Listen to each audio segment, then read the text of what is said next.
Hello Biblio! Si je vous fais cette vidéo, c'est pour vous parler de mes dernières lectures. Avant de commencer à vous parler des lectures que j'ai faites, si vous souhaitez soutenir la chaîne, n'hésitez pas à liker la vidéo. Et puis si vous souhaitez voir le reste de mes vidéos, n'hésitez pas à vous abonner. J'ai continué l'Atelier des sorciers, tome 11, et j'en suis ma foi assez contente. Je me demandais vers où on allait aller vu les précédents tomes et finalement je suis contente, on se resserre autour des personnages, en tout cas de celle-ci, et de voir leur relation évoluer, ça fait très plaisir. On est contente, on a hâte de lire la suite. Oui, je me suis rapprochée un petit peu parce que j'avais l'impression qu'on était vraiment loin. Donc je continue avec la suite des mangas, j'ai commencé le... Enfin, j'ai pas commencé, j'ai lu le tome 1 de Blue Flag et... Alors, pour ceux qui connaissent pas l'histoire, c'est l'histoire de ce jeune homme et de cette fille et de cet jeune homme-là. En gros, comment on parlait de ça? Cette jeune fille est assez timide et elle va demander à ce jeune homme, qui est un ancien camarade de classe à celui-ci, de l'aider à faire l'entremetteur entre celui-ci et celui-ci, puisque elle est très timide et lui, c'est plutôt le gars hyper connu. Voilà, il a réussi dans le tout, le sport, les études et tout. Et elle n'arrive pas à lui adresser la parole et lui, c'est un ancien camarade et ils sont...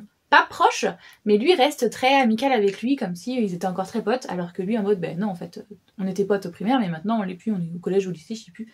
Et donc elle va demander de faire les entremetteurs. Évidemment, tout ne va pas se passer exactement comme prévu, et du coup, j'ai hâte de lire la suite pour savoir où ça va aller, parce que là, ça nous promet un triangle amoureux des familles qu'on adore. Un petit peu comme dans Love Mix-Up, que je vous ai présenté, un autre manga, où il y a pareil une histoire de micmac, mais qui...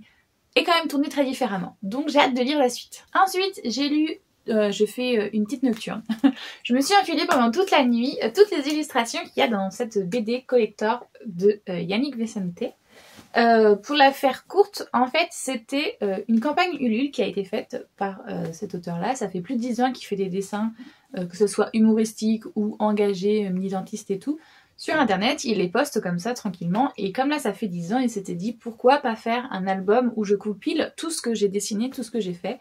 Et du coup c'est ce qu'il a fait, mais pour lancer, il a fait une campagne Ulule dont j'ai participé et du coup j'ai reçu mon exemplaire comme vous pouvez le voir avec la petite dédicace des familles qui fait plaisir.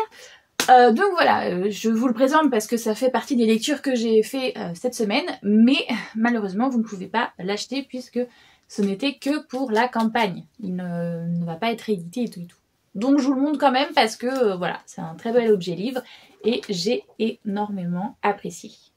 Hop hop hop, comme vous voyez. Des dessins très frais, très cool, avec des messages pas mal engagés qui m'ont énormément plu. Le seul petit bémol que je pourrais mettre, c'est qu'il y a eu plusieurs fois où le dessin était le même, mais on changeait juste ce qu'il y avait dans la bulle pour faire une autre vanne. Et du coup, je trouvais ça... Ou alors... par exemple, c'était un père avec une fille ou un père avec son fils. Mais c'était le même dessin, on changeait juste l'enfant de sexe. Et du coup, j'étais en mode, bah ouais, mais peut mieux faire. Mais par contre, il n'empêche que, voilà, il y a plein. Je dis ça, mais ça arrivait 2 ou 3 fois maximum, alors qu'il y a plus de 300 pages. Voilà, c'est juste le petit bémol que j'ai mis. Il y a 2-3 sketchs qui se répètent et qui j'étais en mode, oh, dommage, voilà. Mais sinon, génial. Et si vous ne connaissez pas, vous allez sur son Insta. Il y en a plein d'autres. Dernière lecture qui provient de ma médiathèque. Pendant mes vacances, j'ai lu Baiser après MeToo, lettre à nos amants foireux. C'est un peu un essai justement sur la sexualité, l'hétérosexualité après le hashtag MeToo qu'il y a eu. Ça parle justement de sexualité, de patriarcat, de dominance, de soumission, de plein de sujets qui m'attraient évidemment en tant que féministe. Et j'ai trouvé ça très bien fait, justement, pareil, je l'ai dévoré en 1 ou 2 heures, même pas. C'est assez simple, il y a pas mal de petites illustrations pour à but humoristique, pour faire comprendre les choses de manière assez ludique. Je me doute que ce sera majoritairement des femmes qui vont le lire malheureusement, mais ça devrait... C'est dommage parce qu'il y a beaucoup de sujets qui sont traités, qui sont importants et qui devraient être lus par des hommes justement pour comprendre certaines choses.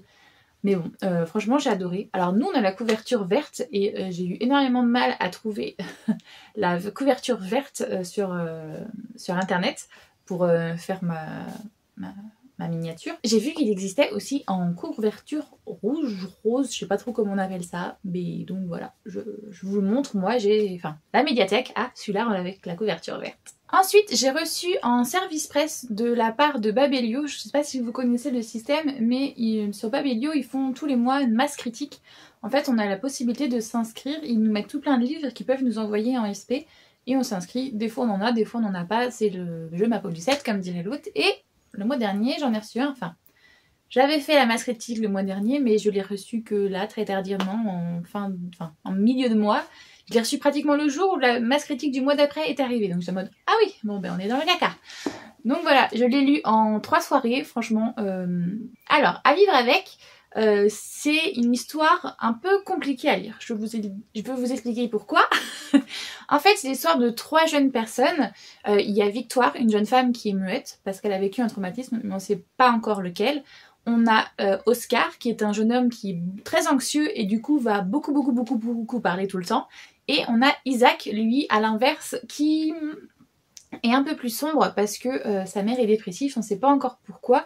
Mais du coup, c'est lui qui s'occupe de tout à la maison. Et du coup, ces 3 personnes vont se rencontrer à la fac et on va voir ce qui va se passer dans leur relation, comment ils vont évoluer, chacun avec ses problèmes justement de santé mentale et tout, que ce soit l'anxiété, le mutisme ou le burn-out tout simplement, ou dépressif, comme on veut. Mais du coup, c'est vrai que c'est une lecture qui n'est pas du tout facile à faire parce qu'on est dans la tête des personnages et du coup, on est loin de l'humour et de la joyeuseté qu'on pourrait avoir. Mais c'est très bien fait. Ça, par contre, il n'y a pas à dire.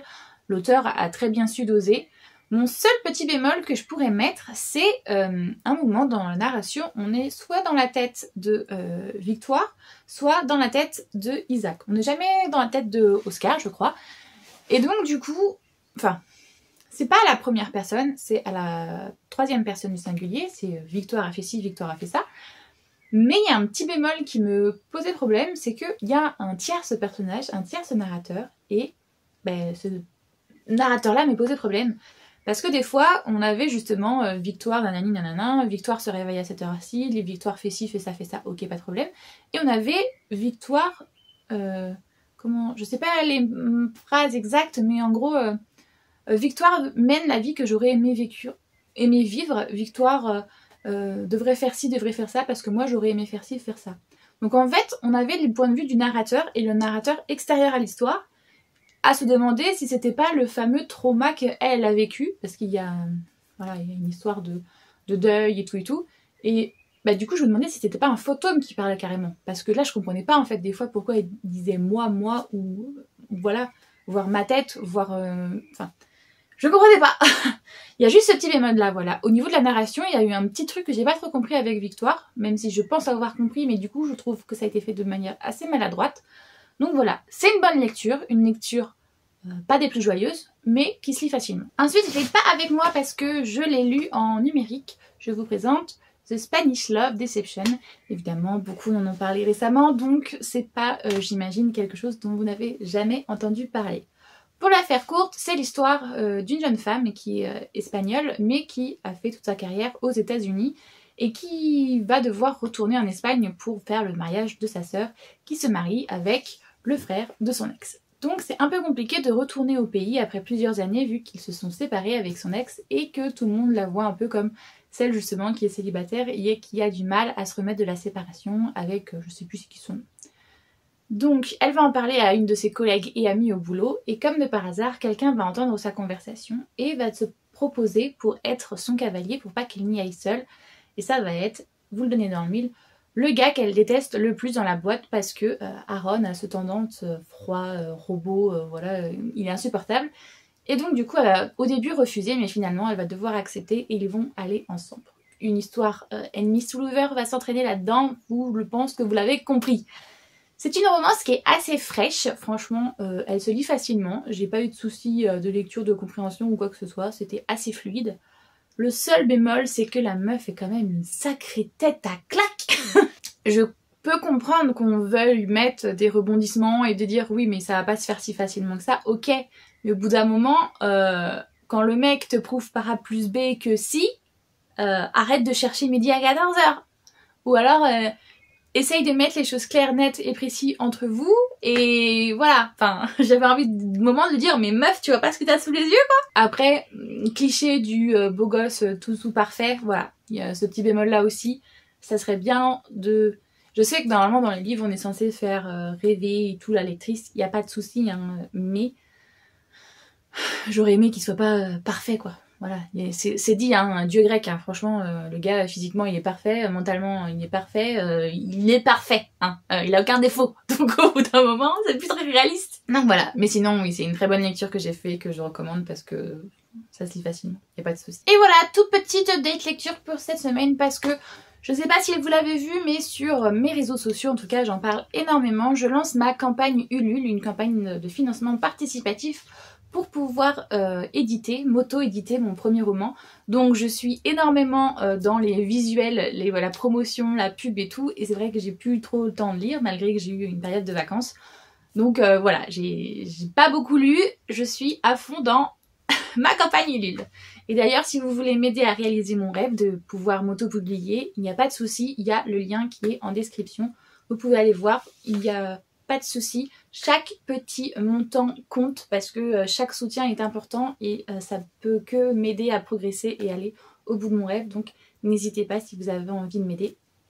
Tout est en description. J'espère que cette vidéo vous a plu. Comme je vous l'ai dit au début, n'hésitez pas à liker si c'est le cas. Et puis si vous souhaitez voir le reste de mes vidéos, n'hésitez pas à vous abonner.